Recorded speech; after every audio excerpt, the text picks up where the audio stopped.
today's video, we talk about what is gender discrimination. So gender discrimination is when someone is treated unequally or unfair based on their gender, but not necessarily in the sexual nature. This includes harassment, discrimination based on sex, gender identity, or gender expression. Good afternoon and welcome to our little talk show. So I'm Chai, your host today. So today we're going to discuss about the gender discrimination, and we have our guest that he encountered or experiencing discrimination about gender discrimination. So we will going to welcome him, Mr. Devin Rowa Marina. So good afternoon, Devin.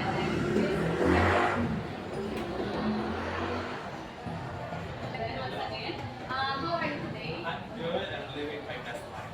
So before we will start our interview, I would like you to introduce or please say something about yourself today. Hello everyone. My name is David R. Bonino. I'm 20 years old. A college student, first year college student in the school of Moore Colleges, taking on the Bachelor of Center Education major in Filipino. So thank you, David, for that nice introduction about yourself. So now we will going to start our interview about gender discrimination. So first, pangutana is, a while ago, I asked him kung naka-experience ka ng discrimination about gender discrimination, and you said yes. So first is, kanina ka naka-start na i-bully or i-discriminate ka sa some before? Usually po, since when I was in elementary. Okay, so that time naka-active ka na sa inyong scout and especially sa inyong pag-eskwela. Of course, naka-punch and band activity. Like, looking for, punch yung self-confidence niya. Kasi lang mostly lang. May mabok lang. So after kanang pag-develop na-judge ka sa mga tao, kanang nakauna ba ka mag-revenge sa ilangan? No, I think the best revenge is kindness. Like, yung mo lang silang pasaglaan. Right? Paano lang to find your own business? So sa pagkakaroon kay naka-encounter man ka ng discrimination, gusto ka nang imong hanggang na lang? Why not? Like i-take nilang discrimination, then ipalapos sa Pinas student.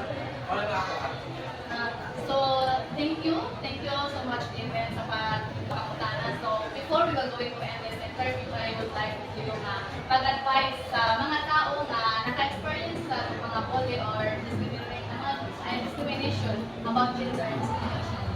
My advice would be sa mga naka-experience of discrimination or bullying is that wala lang, just be the best version of yourself, mind your P's and Q's, and yung bully ka nila, pasagdayo lang sila kay they're all entitled apart ka ng mga storya, and pero naradyo na tayo mga padapas mga storya nila, dapat parang dyan, control your emotions, okay?